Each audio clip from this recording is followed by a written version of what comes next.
रिश्तेदारी टोड़ण हराम आहे। अल्हम्दुलिल्लाहि रब्बिल आलमीन वस्सलातु वस्सलामु अला सय्यिदिल मुरसलीन अम्मा बअद फ़अऊज़ु बिल्लाहि मिनश शैतानिर रजीम बिस्मिल्लाहिर रहमानिर रहीम। रिश्तेदारी टोड़ण हराम आहे। दुआए अत्तार या रब्बे करीम जेको बि ही रिसालो रिश्तेदारी टोड़ण हराम आहे मुकमल पढ़ी या ॿुधी वठे उनखे पंहिंजे माइटनि सां हमेशह सुठो सलूक करण जी तौफ़ीक़ अता फ़रमाए ऐं ख़ानदान समेत बेहिसाब बख़्शे छॾ। आमीन बिजाए ख़ातमिन नबिय्यीन सल्लल्लाहु अलैहि वसल्लम। इरफान मदनी टीवी के चैनल के नाजरीन के लिए खुशखबरी है कि इरफान मदनी टीवी के साथ 2 न्यू यूट्यूब चैनल्स का आगाज कर दिया गया है। सबसे पहले आप यूट्यूब पर सर्च कर लें इरफान मदनी टीवी। जैसे ही चैनल का नेम सामने आए उस पर क्लिक करें, फिर थोड़ा सा स्क्रॉल करें, वहां आपको मेरे 2 न्यू फीचर्ड चैनल्स नजर आएंगे। एक का नेम है इरफान कुरान वॉइस और दूसरे का नेम है मदनी मसाइल बाय इरफान। इरफान कुरान वॉइस में हम आपकी खिदमत में लेकर आए हैं कुरान पाक की तिलावत, तर्जुमा और तफसीर सिरातुल जिनान, जिसमें आपको हाजी अब्दुल हबीब अत्तारी की वॉइस में कुरान पाक की तफसीर सुनने को मिलेगी। ये चैनल सिर्फ अल्लाह पाक की रिजा के लिए बनाया गया है ताकि आपका रिश्ता कुरान पाक से मजबूत हो सके। सेकंड चैनल का नेम है मदनी मसाइल बाय इरफान।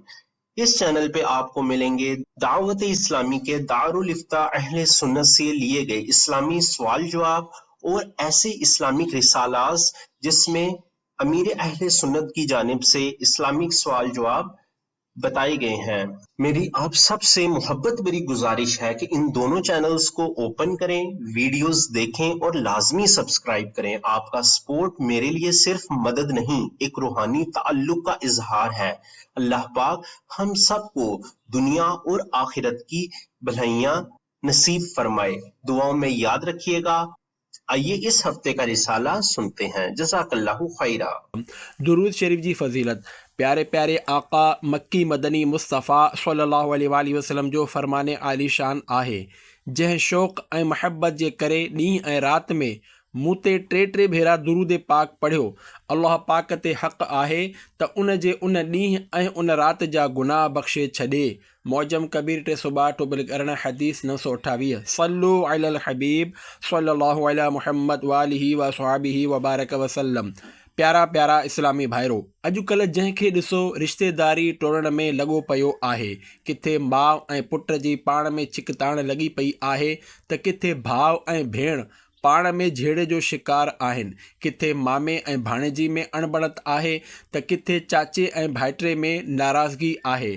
मतिलबु त हर तरफ़ ख़ानदाननि में नाचाकियूं पखिड़ियल आहिनि।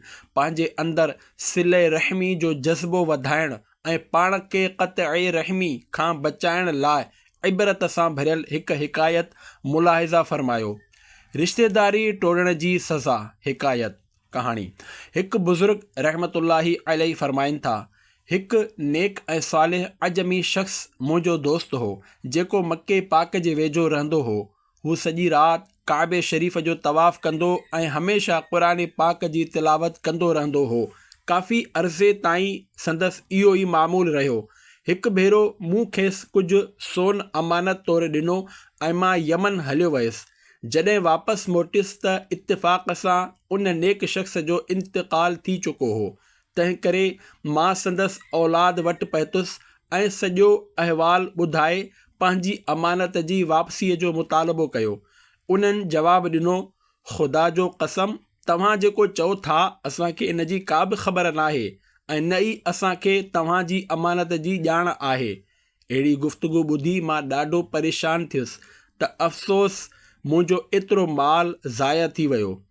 इन ई परेशानी जे आलम में मुंहिंजी मुलाक़ात सैयदना मालिक बिन दीनार रहमतुल्लाहि अलैहि सां थी त हुननि मूं ते ग़म जा आसार ॾिसी पुछियो, ए मुंहिंजा भाउ, एतिरो ग़मगीन ऐं परेशान छो आहीं? मूं खेनि सॼो अहवालु ॿुधायो त पाण फ़रमायाऊं, जुमे जी राति अध राति जे वक़्तु मताफ़ तवाफ़ वारी जाइ में जॾहिं को बि न हुजे त रुकन ऐं मक़ाम यानी रुकन यमानी ऐं मक़ाम इब्राहिम जे विच में बीही वॾे आवाज़ सां पुकारजांइ, ए फुलाणा, जेकॾहिं हू वाक़ई अलाह पाक जो मक़बूल ऐं सालिह बानो हूंदो त संदसि रूह तोसां कलाम कंदो। उहो बुज़ुर्ग फरमाए थो, मूं हुकुम मुताबिक़ जुमे जी राति आधी राति जो जॾहिं मताफ़ ख़ाली थी वियो त मक़ाम इब्राहिम ऐं रुकन यमानी जे विच में बीही बुलंद आवाज़ सां खेसि पुकारियो, पर को जवाबु न मिलियो ऐं मां मायूस थी वापसि मोटी आयुसि। सुबुह जो जॾहिं हज़रत मालिक बिन दीनार रहमतुल्लाहि अलैहि खे ॿुधायुमि त मूं पुकारियो पर जवाबु न मिलियो त पाण इन्ना लिल्लाहि व इन्ना इलैहि राजिऊन पढ़ियाऊं ऐं फरमायाऊं, अफ़सोस उहो शख़्स नेक माण्हुनि मां न हो। हाणे तूं ईअं कर त यमन हलियो वञु, उते फुलाणे हंधि बरहूत नाले हिकु खूह आहे जंहिंमें अज़ाब ॾिनल रूह गॾु थींदा आहिनि ऐं उहो खूह जहनम जे मुंहं ते आहे। तूं आधी राति जो उन खूह जे किनारे बीही खेसि ईअं पुकारजांइ, ए फुलाणे जा रूह, त उन जो रूह तोसां कलाम कंदो। बुज़ुर्ग फरमाए थो, मूं यमन जो सफ़र इख़्तियार कयो ऐं आधी राति जो बरहूत नाले खूह वटि वञी पहुतुसि। उते मूं ॾिठो त ॿिनि शख़्सनि खे आणे उन खूह में लाथो वियो। ॿई रोई रहिया हुआ। हिक ॿिए खां पुछियो, तूं केरु आहीं? ॿिए जवाबु ॾिनो, मां उन ज़ालिम शख़्स जो रूह आहियां जेको दुनिया में बादशाह जो पहिरेदार हो ऐं हराम खाईंदो हो। मलकुल मौत अलैहिस्सलाम मूंखे हिन खूह में उछलाए छॾियो आहे ऐं हाणे मूंखे अज़ाब ॾिनो वेंदो रहंदो। ॿिए चयो, मां अब्दुल मलिक बिन मरवान जो रूह आहियां जेको नाफ़रमान ऐं ज़ालिम हो ऐं हाणे मूंखे हिन खूह में अज़ाब लाइ आंदो वियो आहे। जॾहिं मूं उन्हनि जी रड़ियुनि जो आवाज़ ॿुधो त घबराहट जी शिद्दत सां मुंहिंजा वार कांडारजी विया। पोइ उन खूह में झाती पाए वॾे आवाज़ सां पुकारियो, ए फुलाणा, त उन शख़्स जो आवाज़ आयो, लब्बैक, मां हाज़िर आहियां। ऐं हू अहिड़ी हालत में हो जो खेसि अज़ाब ॾेई मारियो पिए वियो। मूं पुछियो, ए मुंहिंजा भाउ, उहा अमानत किथे आहे जेका मूं तो वटि रखराई हुई? हुन जवाबु ॾिनो, उहा अमानत फिलाणे हंधि फिलाणी ॾाकण जे हेठियां पूरियल आहे। पोइ मूं पुछियो, ए मुंहिंजा भाउ, कहिड़े गुनाह सबबु तोखे बदबख़्तनि जे मक़ाम ते आंदो वियो? हुन वराणियो, मुंहिंजी भेण जे करे, छो त मुंहिंजी हिकु ग़रीब भेण मूंखां परे अजम जे सरज़मीन ते रहंदी हुई। मां उन जी परवाह करण बग़ैर अल्लाह जी इबादत में मशग़ूल थी वियुसि ऐं मके पाक में रहणु लॻुसि। उन अरसे में न मूंखे कॾहिं उन जो फ़िक्रु थियो ऐं न ई कंहिं ईंदड़ वींदड़ खां उन बाबति कुझु पुछियुमि। जॾहिं मुंहिंजो इंतक़ालु थियो त अल्लाह पाक मुंहिंजी पकड़ फरमाई ऐं मूंखे फरमायाऊं, तूं कीअं पंहिंजी भेण खे विसारे वेठें जॾहिं त उन वटि कपिड़ा न हुआ ऐं तो कपिड़ा पाए ज़िंदगी गुज़ारींदो रहें। हूअ बुखी हुई ऐं तूं पेट भरे खाईंदो हुएं। हूअ उञारी हुई ऐं तूं ड्रव करे खाईंदो हुएं। मूंखे पंहिंजी इज़त ऐं जलाल जो कसम, मां रिश्तेदारी टोड़ण वारनि ते रहम न कंदुसि। पोइ अल्लाह पाक मलाइकनि खे हुकुम ॾिनो त खेसि खणी वञो ऐं बरहूत नाले खूह में उछलाए छॾियो।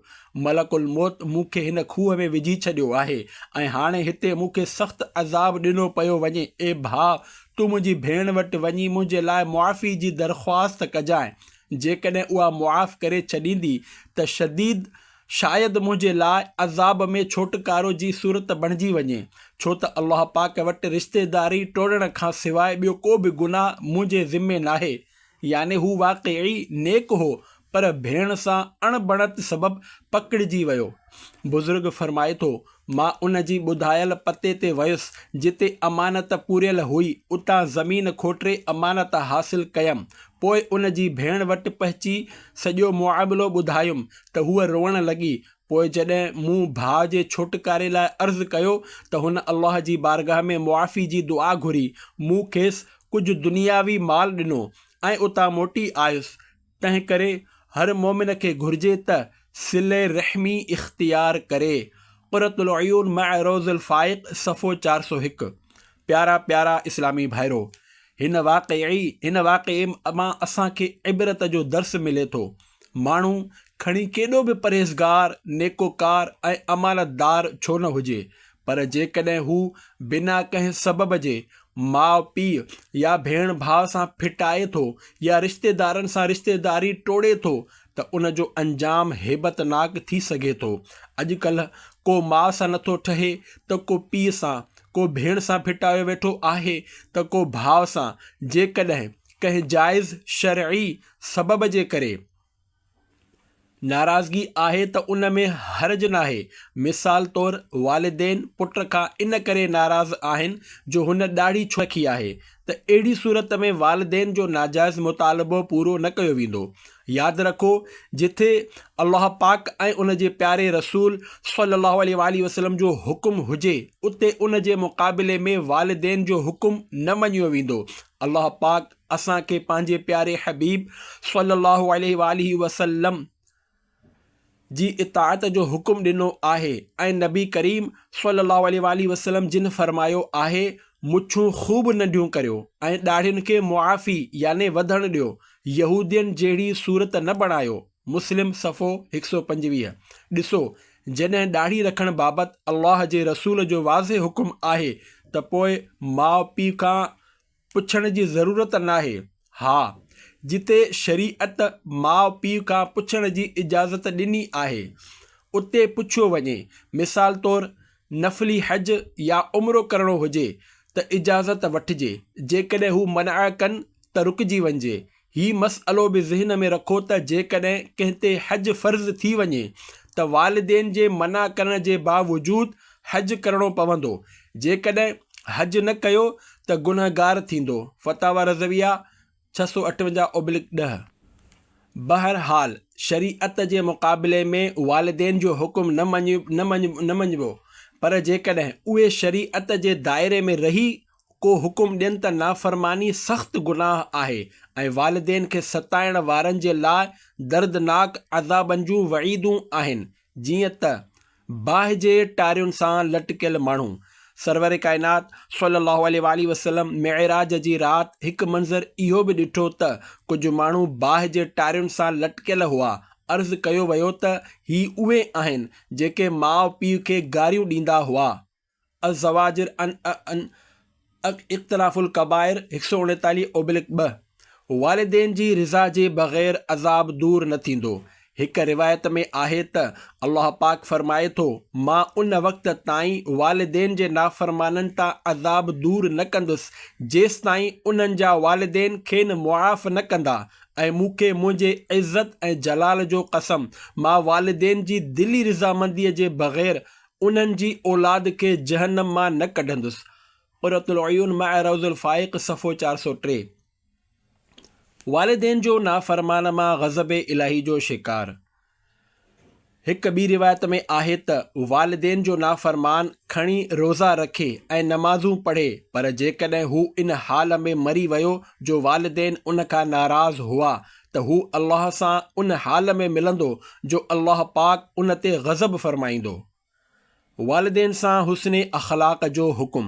ए आशिक़ाने रसूल, वालिदेन सां हुस्ने अख़लाक़ ऐं इहसान सां पेश अचणु घुरिजे। जीअं क़ुरान पाक में अल्लाह पाक फरमाए थो, वबिल वालिदैन इहसाना। सिपारो 15 बनी इसराइल आयत 23 तर्जुमो कंज़ुल ईमान। ऐं माउ पीउ सां चङो सलूक करियो। हदीस पाक में आहे त जेको माउ पीउ खे रहमत जी नज़र सां ॾिसंदो आहे, अल्लाह खेसि हिकु मक़बूल हज जो सवाब अता फरमाईंदो आहे। शोबुल ईमान 186/6। रिश्तेदारनि जा हक़। यादि रखो, रिश्तेदारनि जा हक़ तमामु घणा आहिनि ऐं शैतान रिश्तेदारी टोड़ाईंदो आहे। जीअं त क़ुरान में आहे, इन्न शैतान यनज़ग़ु बैनहुम। सिपारो 15 बनी इसराइल आयत 53 तर्जुमो कंज़ुल ईमान। बेशक शैतान उन्हनि जे विच में फ़साद विझे थो। ॾिसो, शैतान नफ़रत पैदा कंदो आहे पर मोमिन महबत जो पैगाम ॾींदो आहे।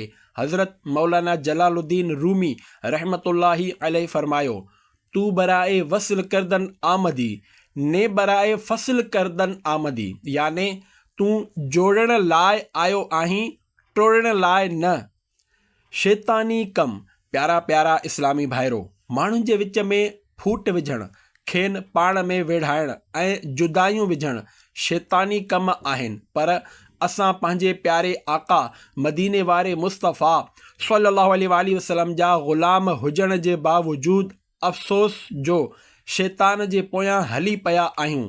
इन जो सबबु इहो आहे त हाणे असां सही माना में सुन्नतुनि जा पाबंद ऐं शरीअत जे रस्ते ते गामज़न न रहिया आहियूं ऐं न ई असांखे शरीअत ऐं सुन्नत जे बारे में पूरी ॼाण आहे। असांजे दिलुनि में शरीअत जी पासदारी जो इहो अहसास बि नाहे रहियो। बसि इहो ई सबबु आहे जो असां मां हर को पंहिंजी ॻाल्हि मञाइण जी कोशिश में आहे ऐं हर कंहिंखे सिर्फ़ु पंहिंजो ई फ़िक्र आहे। ॾिसो, शैतान सॻनि भाइरनि में बि अणबणत पैदा कराईंदो आहे ऐं उन जो वाज़िह तरीन मिसाल हज़रत सैयदना यूसुफ़ अलैहिस्सलाम जो वाक़िओ आहे। पोइ पाण अलैहिस्सलाम हिकु मुल्क जा अमीर हुकुमरान बणिया ऐं आख़िरकार जॾहिं संदन मुलाक़ात पंहिंजे भाइरनि सां थी त उन वक़्तु पाण जेको फरमायो उन जो बयानु क़ुरान पाक जे 13 सिपारे सूरत यूसुफ़ जी आयत नंबर 100 में कुझु हिन रीति आहे, मिन बअदि अन नज़ग़ शैतानु बैनी व बैन इख़्वती। तर्जुमो कंज़ुल ईमान, उन खां पोइ जो शैतान मूं में ऐं मुंहिंजे भाइरनि में रंजिश कराई हुई। मालूम थियो त शैतान भाइरनि में फूट विझंदो आहे। अल्हम्दुलिल्लाह, दावत इस्लामी नफ़रत खे मिटाए महबत जा ॾीया रोशन कंदी आहे। रिश्तेदारी टोड़णु सख़्तु गुनाह ऐं हराम आहे। अचो दावत इस्लामी जे दीनी माहौल सां वाबस्ता थी वञो। मदनी चराग़ रोशन आहे, इन मां रोशनी हासिल कयो ऐं पोइ उन रोशनीअ सां पंहिंजी दुनिया, क़ब्र ऐं आख़िरत खे चमकायो। ए आशिक़ाने रसूल, रिश्तेदारियूं ख़तमु करणु, मिटी माइटी टोड़णु तमामु सख़्तु गुनाह ऐं हराम आहे ऐं अहादीसे मुबारका में इन जूं केतिरियूं ई वईदूं आयूं आहिनि। इबरत हासिल करण लाइ कुझु वईदूं पेशे ख़िदमत आहिनि। बारगाहे इलाहीअ में क़राबत रिश्तेदारीअ जो अर्ज़। हज़रत अबू हुरैरा रज़ियल्लाहु अन्हु खां रिवायत आहे त रसूलुल्लाह सल्लल्लाहु अलैहि वसल्लम जिन फरमायो, जॾहिं अल्लाह मख़लूक़ पैदा करे चुको त क़राबत रिश्तेदारीअ अर्ज़ु कयो, ए मौला, मां रिश्तेदारी टोड़ण खां तुंहिंजी पनाह घुरां थी। अल्लाह फरमायो, छा तूं इन ते राज़ी नाहीं त जंहिं तोखे जोड़ियो मां उन खे जोड़ींदुसि ऐं जंहिं तोसां नातो टोड़ियो मां बि उन सां नातो टोड़े छॾींदुसि। रिश्तेदारीअ अर्ज़ु कयो, ए अल्लाह, मां इन ते राज़ी आहियां। ही बयानु फरमाइण खां पोइ पाण करीम सल्लल्लाहु अलैहि वसल्लम ही आयत पढ़ी, फ़हल असैतुम इन तवल्लैतुम अन तुफ़्सिदू फ़िल अर्दि व तुक़त्तिऊ अरहामकुम। तर्जुमो कंज़ुल इरफ़ान, पोइ छा तव्हां जा इहे लक्षण आहिनि जो जेकॾहिं तव्हांखे हुकूमत मिली त तव्हां ज़मीन में फ़साद पखेड़ियो ऐं पंहिंजा रिश्ता कटे छॾियो। बुख़ारी 97/4 हदीस 5987। मफ़हूमन सूरह मुहम्मद आयत नंबर 22। ए पंहिंजे पीउ माउ खां नाराज़ थियण वारो, ए पंहिंजे भाइरनि सां विढ़ण वारो, ए पंहिंजे भेनरुनि सां रिश्तो टोड़ण वारो, ए पंहिंजे मासियुनि, मामनि ऐं चाचनि सां ताल्लुक़ ख़तमु करण वारो, अल्लाह पाक जे सचे कलाम ते चङी तरह ग़ौर कयो त अल्लाह पाक रिश्तेदारी ख़तमु करण वारनि ते केतिरे क़दुरु ग़ज़बनाक नाराज़ आहे। यादि रखो, रिश्तेदारियूं टोड़णु तमामु सख़्तु गुनाह आहे। तंहिं करे जेकॾहिं कंहिंजे पीउ, माउ या भेण भाइरनि सां रिश्तेदारी टुटल हुजे त खेसि घुरिजे त बिना देर इन सिलसिले खे ख़तमु करे ऐं इन्हनि सां सुलह करे वठे। दुनिया ऐं आख़िरत में अज़ाब। ताजदार मदीना सल्लल्लाहु अलैहि वसल्लम जिन फरमायो, बग़ावत ऐं क़त्अ रहमी, रिश्तेदारी टोड़णु ॿ अहिड़ा गुनाह आहिनि जिन ते दुनिया ऐं आख़िरत में अज़ाब ॾिनो वेंदो आहे। तिरमिज़ी 229/4। जन्नत खां महरूमी। हिकु रिवायत में आहे, रिश्तेदारी टोड़ण वारो जन्नत में न वेंदो। मुस्लिम सफ़ो 1062। महरूम माण्हू। नबी करीम सल्लल्लाहु अलैहि वसल्लम जिन फरमायो, जिब्राईल अमीन अलैहिस्सलाम शाबान जी 15वीं राति मूं वटि आया ऐं चयाऊं त अॼोकी राति अल्लाह बनी कल्ब जे ॿकिरियुनि जे वारनि बराबरि गुनहगारनि खे बख़्शे छॾींदो आहे, पर मुशरिक, कीनो, बुग़्ज़ ऐं दुश्मनी रखंदड़, रिश्तेदारी टोड़ींदड़, तकबुर सां पंहिंजी गोॾ गिहलींदड़, वालिदेन जे नाफ़रमान ऐं शराबी खे नाहे बख़्शींदो। शाअबुल ईमान 384/3 हदीस 38-37। रिश्तेदारी टोड़ींदड़ असांजी मजलिस में न वेहे। हिक भेरे प्यारे प्यारे आका मक्की मदनी मुस्तफ़ा सल्लल्लाहु अलैहि वसल्लम जी बारगाह में कुछ माण्हू हाज़िर हुआ त पाण सॻोरन सल्लल्लाहु अलैहि वसल्लम जिन इरशाद फरमायो, रिश्तेदारी टोड़ींदड़ असांजी मजलिस में न वेहे। इहो ॿुधी हिकु नौजवान उतां उथियो ऐं पंहिंजी मासी जे घर हलियो वियो, छो त संदसि पंहिंजी मासी सां को झेड़ो हो। हिन वञी मुआफ़ी वरिती ऐं ॿिन्ही हिक ॿिए खे मुआफ़ करे छॾियो। उन खां पोइ उहो नौजवान ॿीहर नबी करीम सल्लल्लाहु अलैहि वसल्लम जिन जी महफ़िल में अची वेठो त पाण सॻोरन सल्लल्लाहु अलैहि वसल्लम जिन फरमायो, उन क़ौम ते अल्लाह पाक जी रहमत नाज़िल नाहे थींदी जंहिंमें रिश्तेदारी टोड़ण वारो मौजूदु हुजे। अज़वाजिर अन इक़्तराफुल कबाइर 153/2। प्यारा प्यारा इस्लामी भाइरो, अॻे रिश्तेदारी टोड़ण जो सिलसिलो तमामु घटि हूंदो हो, पर अॼुकल्ह हालात इन जे बिल्कुलु उबतड़ आहिनि। हाणे शायदि ई को अहिड़ो हूंदो जंहिंजी कंहिं माइट सां नाराज़गी न हुजे, न त आम तौर ते असां मां अक्सर जे माइटनि सां नाराज़गी हूंदी आहे। इहो ई सबबु आहे जो अॼु मुसलमान तरह तरह जे मसइलनि जो शिकार आहिनि, पर रिश्तेदारी ॻंढण बदिरां ॿीण सां गिला शिकवा कंदे नज़र ईंदा आहिनि त साईं असांजूं दुआऊं क़बूल नथियूं थियनि। ख़बर नाहे कहिड़ी ख़ता थी वई आहे जो असांजे घर मां बीमारी नथी वञे। ख़बर नाहे कहिड़ो गुनाह थी वियो आहे जो तंगदस्ती दूरि नथी थिए। असां बुज़ुर्गनि खां दुआऊं करायूं, वॾनि वॾनि मज़ारुनि ते हाज़िर थियासीं, वॾा वॾा वज़ीफ़ा कयासीं, पर असांजा मसइला हल न थिया वग़ैरह वग़ैरह। ॾिसो, अल्लाह पाक जे प्यारे हबीब सल्लल्लाहु अलैहि वसल्लम जिन फरमायो, जंहिं क़ौम में रिश्तेदारी टोड़ींदड़ मौजूदु हूंदो आहे, उन ते अल्लाह पाक जी रहमत नाज़िल नाहे थींदी। जॾहिं असां बिना कंहिं शरई इजाज़त जे रिश्तेदारियूं ख़तमु कंदासीं त असां ते रहमत कीअं नाज़िल थींदी? असांजूं दुआऊं कीअं क़बूल थी सघंदियूं? असांजा मसइला हल कीअं थींदा? अल्लाह पाक जी रहमत माणण लाइ असांखे पंहिंजे माइटनि सां जोड़ पैदा करणो पवंदो ऐं चङीअ रीति ग़ौर करणो पवंदो त कंहिं सां असांजी नाराज़गी हली रही आहे। पोइ जंहिंसां बि नाराज़गी हुजे उन सां सुलह करणी पवंदी। जेकॾहिं असां पंहिंजे तरफ़ां सुलह जी पूरी कोशिशि करे वरिती, पर साम्हूं वारो नथो मञे त इहा मजबूरीअ जी सूरत आहे। मुआफ़ी तलाफ़ी करणु वक़्तु आकड़ ऐं धमकी वारो अंदाज़ इख़्तियार न कयो। मिसाल तौरु ईअं न चओ त मुआफ़ कयो था या न, मुआफ़ नथा कयो त को मसइलो नाहे, वग़ैरह वग़ैरह। जेकॾहिं हथ जोड़े प्यार सां आजिज़ीअ सां बहस मुबाहिसे करण खां सवाइ पंहिंजी ग़लती मञींदे मुआफ़ी घुरी वञे त उम्मीद आहे त साम्हूं वारो नर्म थी वेंदो ऐं मुआफ़ करे छॾींदो। ऐं जेकॾहिं मुआफ़ी घुरण वक़्तु पुराणियूं ॻाल्हियूं दोहिराइण शुरू कयूं या ॻाल्हि जी तह ताईं वञी घणे बहसबाज़ी कई वञे, मिसाल तौरु साम्हूं वारे सां अहिड़ियूं ॻाल्हियूं कयूं वञनि त जेकॾहिं असां फुलाणी ॻाल्हि चई हुई त तव्हां बि त फुलाणी ॻाल्हि चई हुई, या तव्हां असांखे पंहिंजे घर जी तक़रीब में बेदिलीअ सां दावत ॾिनी हुई ऐं घुराइण लाइ कंहिंखे मोकिलियो बि न हो ऐं न ई असांजो इंतज़ारु कयो हो, या तव्हां फुलाणी जाइ ते असांखे छिड़बियो हो, वग़ैरह वग़ैरह। यादि रखो, जेकॾहिं सुलह करण वक़्तु अहिड़ियूं शिकायतूं करणु लॻंदव त हरगिज़ सुलह न थी सघंदी।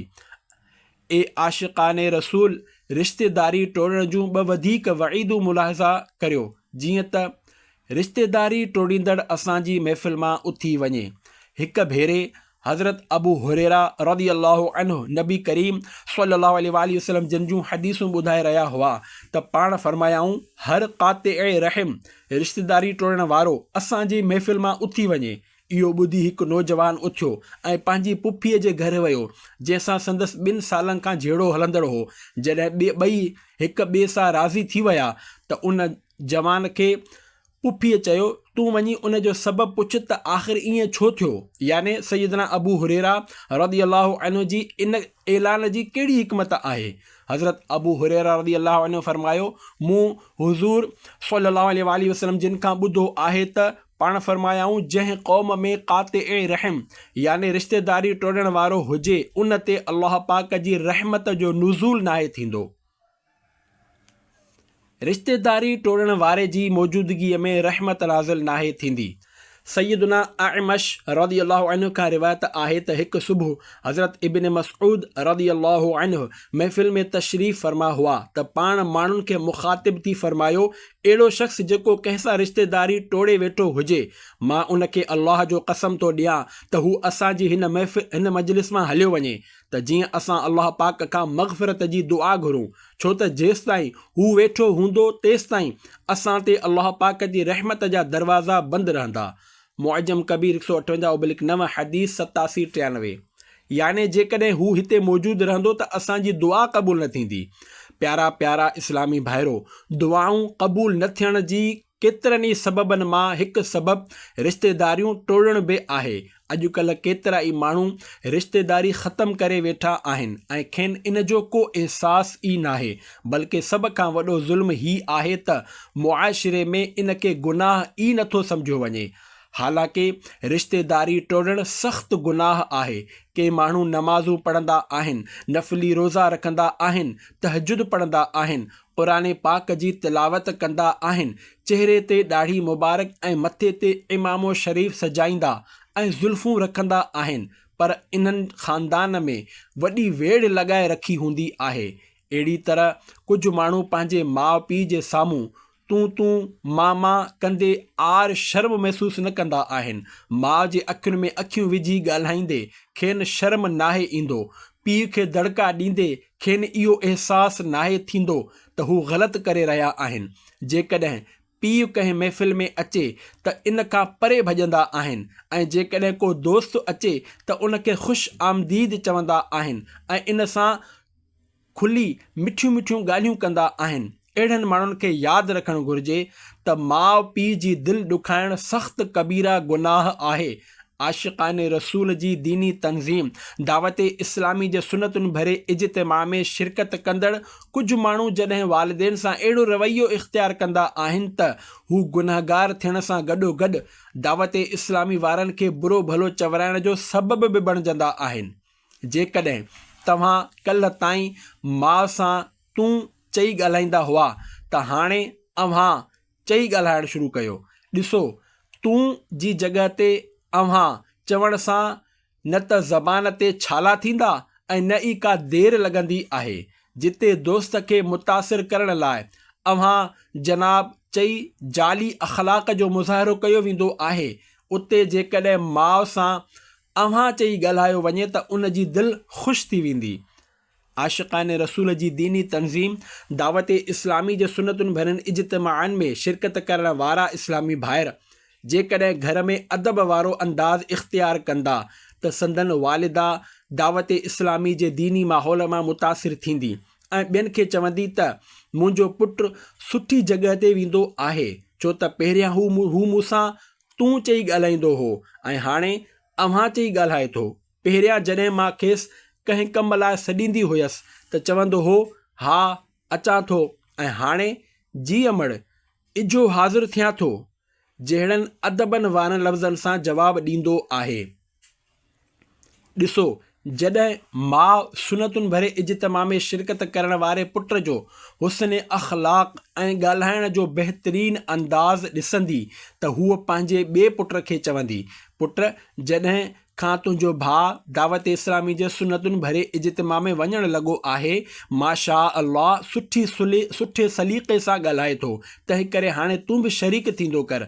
बहरहाल जेकॾहिं घर में हुस्न अख़लाक़ इख़्तियार कयो वञे त इंशा अल्लाहुल करीम घर जो माहौल सुठो थी वेंदो ऐं केतिरियूं ई मुश्किलातूं हल थी वेंदियूं।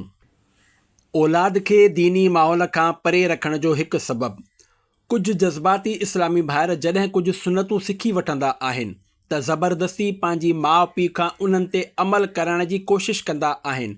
कॾहिं कॾहिं इन करे बि वालिदेन पंहिंजी औलाद खे दावत इस्लामी जे दीनी माहौल खां परे रखंदा आहिनि। अहिड़नि इस्लामी भाइरनि खे अर्ज़ु आहे त ॾिसो, कंहिं ॻाल्हि ते अमल करण जो ज़हन आहिस्ते आहिस्ते ठहंदो आहे। तव्हां एतिरो अरसो इज्तिमा में ईंदा रहिया ऐं मुबल्लिग़ आयतूं ऐं हदीसूं ॿुधाए ॿुधाए तव्हांखे सम्झाईंदा रहिया, पोइ वञी किथे आहिस्ता आहिस्ता सुनतुनि ते अमल करण जो तव्हांजो ज़हन ठहियो। हाणे जेकॾहिं तव्हां हिकदमि पंहिंजे माउ पीउ खां सुनतुनि ते अमल करण जो मुतालबो कंदव त हू ईअं न करे सघंदा। जेकॾहिं तव्हां माउ पीउ खे कुझु सम्झाइणु चाहियो था त उन जो बहितरीनु तरीक़ो ही आहे त तव्हां उन्हनि खे ऑडियो या वीडियो सुनतुनि भरिया बयान ॿुधायो ऐं ॾेखारियो। इन सां गॾोगॾु कंहिं नेक कम खे वालिदेन ते मुड़ण बदिरां उन ते पाण अमल कंदा रहो। संदन साम्हूं चिड़चिड़ाइप जो मुज़ाहिरो करण खां बचो ऐं खेनि हरगिज़ न छिड़बियो। जेकॾहिं अॻे घर जा कमकार घटि कंदा हुआ त दावत इस्लामी जे दीनी माहौल सां वाबस्ता थियण खां पोइ उहे कम वधीक करणु शुरू करे ॾियो। इंशा अल्लाह माउ पीउ तव्हां मां ख़ुशि थींदा, घर जो माहौल सुठो थींदो, अल्लाह पाक ऐं उन जो प्यारो रसूल सल्लल्लाहु अलैहि वसल्लम राज़ी थींदा ऐं तव्हां दीन जी ख़िदमत वधीक बहितर नमूने अंजाम ॾियण वारा बणिजी वेंदव। जेकॾहिं माउ पीउ चवनि पुट राति जो 12 वॻे ताईं घर अची वञिजांइ त तव्हां 11:30 वॻे ताईं घर पहुची वञो ऐं जल्द सुम्ही पओ। इन जी बरकत सां इंशा अल्लाहुल करीम फज्र जी नमाज़ लाइ तव्हांजी अखि खुली वेंदी ऐं जेकॾहिं तहजुद पढ़णु चाहींदव त उथण में आसानी थींदी। गॾोगॾु सुबुह जो कमकार में बि चुस्ती रहंदी। ॾिसो, जेकॾहिं तव्हां राति जो 2 वॻे ताईं हेॾां होॾां होटलुनि ते कचहरियूं कंदा रहंदव ऐं घर वारनि खे चवंदा त असीं दावत इस्लामी जे दीनी कमनि में मसरूफ़ हुजण करे देर सां घर अचूं था, त अहिड़े अमल सां घर वारा दावत इस्लामी खे बुरो भलो चवंदा। तंहिं करे इशा जी नमाज़ पढ़ी दर्स ॾियो ऐं मदरसतुल मदीना बालिग़ान पढ़ाए घर हलिया वञो। इंशा अल्लाहुल करीम घर वारा ख़ुशि थींदा ऐं आईंदा सुनतुनि भरियनि इज्तिमाअनि वग़ैरह में शिरकत जी इजाज़त बि ॾींदा। प्यारा प्यारा इस्लामी भाइरो, तव्हां बयान जी शुरूआत में सिले रहमी रिश्तेदारनि सां सुठो सलूक करण बाबति रिवायतूं ॿुधियूं। वधीक कुझु रिवायतूं पेशे ख़िदमत आहिनि। जंहिं मूं खे मिलायो अल्लाह पाक उन खे मिलाए। बुख़ारी ऐं मुस्लिम शरीफ़ में आहे, रिश्तेदारी अर्श ख़ुदा सां मुअल्लिक़ याने लटकियल आहे ऐं अर्ज़ु कंदी आहे, जंहिं मूं खे मिलायो याने जंहिं रिश्तेदारीअ खे जोड़ियो अल्लाह पाक उन खे मिलाए ऐं जंहिं मूंसां क़तअ तालुक़ कयो याने जंहिं रिश्तेदारी खे टोड़ियो अल्लाह पाक बि उन सां क़तअ तालुक़ करे। मुस्लिम सफ़ो 1062 हदीस 65-19।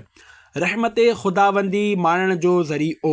हज़रत सैयदना अब्दुर्रहमान बिन औफ़ रज़ियल्लाहु अन्हु फ़रमाइनि था, मूं नबी करीम सल्लल्लाहु अलैहि वसल्लम खे फ़रमाईंदे ॿुधो त अल्लाह पाक फ़रमाए थो त मां अल्लाह आहियां, मां रहमान आहियां, मूं रहम रिश्तेदारीअ खे पैदा कयो ऐं उन खे पंहिंजे नाले मां मुश्तक़ कयो याने कढियो।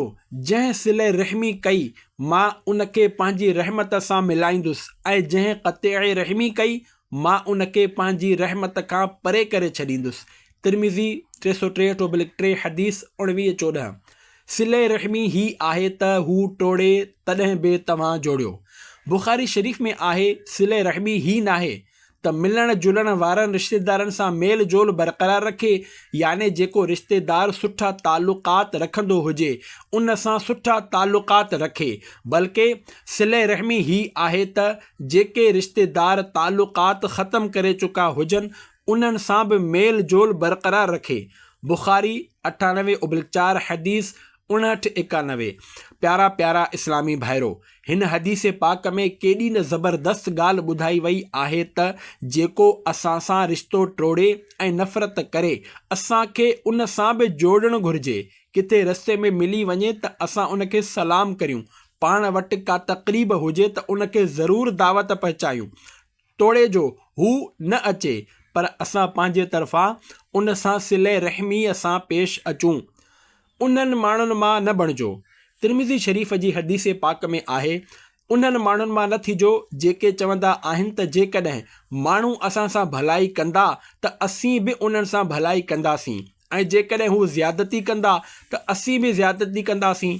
बल्कि तव्हां इन ॻाल्हि जा आदी बणिजो त जेकॾहिं माण्हू तव्हां सां भलाई कनि त भलाई करियो, जेकॾहिं हू ज़्यादती कनि त तव्हां ज़्यादती न कयो। तिरमिज़ी 405/3 हदीस 2014। ए आशिक़ाने रसूल, हिन हदीस पाक मां ख़बर पई त असांखे सिर जो जवाबु पत्थर सां न ॾियणु घुरिजे, बल्कि रिश्तेदार असां सां चाहे केतिरो बि बुरो सलूक कनि, असांखे पंहिंजे तरफ़ां हुस्न सलूक जो दरवाज़ो बंदि न करणु घुरिजे। कंहिं छा त ख़ूब चयो आहे, वो जफ़ा करते रहे हम वफ़ा करते रहे, अपने अपने फ़र्ज़ को दोनों अदा करते रहे। अल्लाह पाक तुंहिंजो हामी ऐं नासिर हूंदो। हिकु शख़्स बारगाह रिसालत सल्लल्लाहु अलैहि वसल्लम में अर्ज़ु कयो, या रसूल अल्लाह सल्लल्लाहु अलैहि वसल्लम, मां रिश्तेदारनि सां ताल्लुक़ जोड़ींदो आहियां, पर हू मूंखां ताल्लुक़ टोड़ींदा आहिनि। मां उन्हनि सां भलाई कंदो आहियां, हू मूंसां बुराई कंदा आहिनि। मां उन्हनि सां नरमी ऐं हिल्म व बुर्दबारीअ जो सलूक कंदो आहियां, पर हू मूंखे कंहिं खाते में ई नथा आणनि। प्यारे आका मदीने वारे मुस्तफ़ा सल्लल्लाहु अलैहि वसल्लम जिन फरमायो, जेकॾहिं तुंहिंजूं ॻाल्हियूं सचियूं आहिनि त तो हिकु ॾोराहो पंधु ते करे वरितो, ऐं जेसिताईं तूं पंहिंजी इन आदत ते क़ाइमु रहंदे त अल्लाह पाक तुंहिंजो हामी ऐं नासिर हूंदो। मुस्लिम सफ़ो 1062 हदीस 65-25। सभ खां बहितरीनु सदक़ो। हिकु हदीस पाक में आहे, सभ खां बहितरीनु सदक़ो कीना परवर याने दुश्मनी रखण वारे रिश्तेदार खे कुझु ॾियणु आहे। मुस्तदरिक 27/2 हदीस 15-15। प्यारा प्यारा इस्लामी भाइरो, ख़बर पई त जेको रिश्तेदार असां सां नफ़रत कंदो आहे उनखे कुझु अता करण जो सभ खां बहितरीनु सदक़ो आहे, पर असीं त उनखे नवाज़ींदा आहियूं जेको असांजी तारीफ़ ऐं ख़ुशामद करे, ऐं जेको असांजी तौहीन कंदो या मज़ाक़ उॾाईंदो हुजे उन खां मुंहुं मोड़ींदा आहियूं। क़यामत जे ॾींहुं हिसाब में आसानी। प्यारे प्यारे आका मक्की मदनी मुस्तफ़ा सल्लल्लाहु अलैहि वसल्लम जिन फरमायो, जंहिंमें 3 सिफ़तूं हूंदियूं, क़यामत जे ॾींहुं उन जो हिसाब इंतिहाई आसान थींदो ऐं उन जो ठिकाणो जन्नत हूंदो। सहाबाए किराम रज़ियल्लाहु अन्हुम अर्ज़ु कयो, या रसूल अल्लाह सल्लल्लाहु अलैहि वसल्लम, उहे 3 सिफ़तूं कहिड़ियूं आहिनि? फरमायो, जेको तोखे महरूम रखे तूं उनखे ॾींदो रह, जेको तोखां ताल्लुक़ टोड़े तूं उन सां जोड़ींदो रह, ऐं जेको तो ते ज़ुल्म करे तूं उनखे मुआफ़ कंदो रह। मुस्तदरिक 362/3 हदीस 39-68। प्यारा प्यारा इस्लामी भाइरो, रिश्तेदारी टोड़णु हराम आहे। जेकॾहिं को रिश्तेदार असां खां ताल्लुक़ टोड़े तॾहिं बि असांखे इहो ई हुकुम आहे त असां उन सां ताल्लुक़ जोड़ियूं। जेकॾहिं असां कोशिश जे बावजूदु पंहिंजी ज़िंदगीअ में कंहिं टुटल रिश्ते खे जोड़ण में नाकाम रहिजी वियासीं त असांजी महिनत ज़ाया न थींदी, छो त ईअं करण सां असां अल्लाह पाक ऐं उन जे प्यारे हबीब सल्लल्लाहु अलैहि वसल्लम असां खां राज़ी थी वेंदा, ऐं इहो ई असांजी ज़िंदगीअ जो मक़सदु आहे। यादि रखो, तोड़े जो सॼो ज़मानो असां खां रुसी वञे, पर जेकॾहिं रब्बे करीम राज़ी थी वियो त ख़बर ख़ैर ई ख़ैर आहे। जेकॾहिं कंहिं रिश्तेदार सां ताल्लुक़ रखिणो हुजे त महज़ अल्लाह पाक जी रिज़ा लाइ रखियो वञे, ऐं जेकॾहिं कंहिं रिश्तेदार में का ख़राबी हुजे त उन जी सोबत खां बचो, उन जे बुरे फ़ेल खां नफ़रत कयो, ऐं उन में जेका बुराई आहे सिर्फ़ु उनखे ई बुरो सम्झो, पर उन जी ज़ात सां दुश्मनी पैदा न कयो। मिसाल तौरु, को ॾाढ़ी कटराईंदो आहे त उन जी ॾाढ़ी कटराइण खे बुरो सम्झो, पर पंहिंजे दिलि में उन जी ज़ात बाबति बुग़्ज़ ऐं कीनो न रखो। पर वेझो अज़ीज़ या रिश्तेदार हुजण करे उन जे अहिड़ी महबत ॿिए दिलि में न हुजे जो उन जो ॾाढ़ी कटराइण वारो फ़ेल सुठो लॻे। अहिड़ी तरह जेकॾहिं को रिश्तेदार रिश्वत वठंदो आहे या व्याज खाईंदो आहे या फिल्मूं ड्रामा ॾिसंदो आहे त असां उन जे इन्हनि अमलनि खे बुरो सम्झूं, पर दिलि में उन बाबति बुग़्ज़ ऐं कीनो न पालियूं। अॼुकल्ह घणा माण्हू पंहिंजी ज़ात जे ख़ातिर ॿियनि सां बुग़्ज़ ऐं कीनो रखंदा आहिनि ऐं विढ़ंदा झगड़ो कंदा आहिनि, न कि कंहिं गुनाह जे सबबु। मिसाल तौरु को कंहिं सां उन करे नफ़रत नथो करे त हू नमाज़ नथो पढ़े या फिल्मूं ड्रामा ॾिसे थो, बल्कि इन करे नफ़रत करे थो त विढ़े थो, उन संदसि ॻाल्हि न मञी हुई, या सभिनी जे साम्हूं खेसि छिड़बियो हो, या कंहिं तक़रीब जी दावत ॾिनी हुई वग़ैरह। अॼुकल्ह नाठी साहुरनि खे पंहिंजे नौकर सम्झंदो आहे ऐं चाहींदो आहे त हर तक़रीब में खेसि दावत ॾिनी वञे ऐं वठण लाइ गाॾी बि मोकिली वञे। ॿी सूरत में अचण में नख़रा कंदो आहे या वरी ईंदो ई नाहे।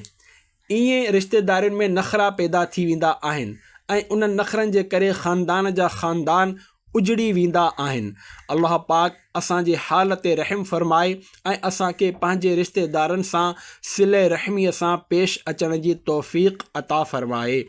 आमीन बिजाह ख़ातमिन नबिय्यीन सल्लल्लाहु अलैहि वसल्लम।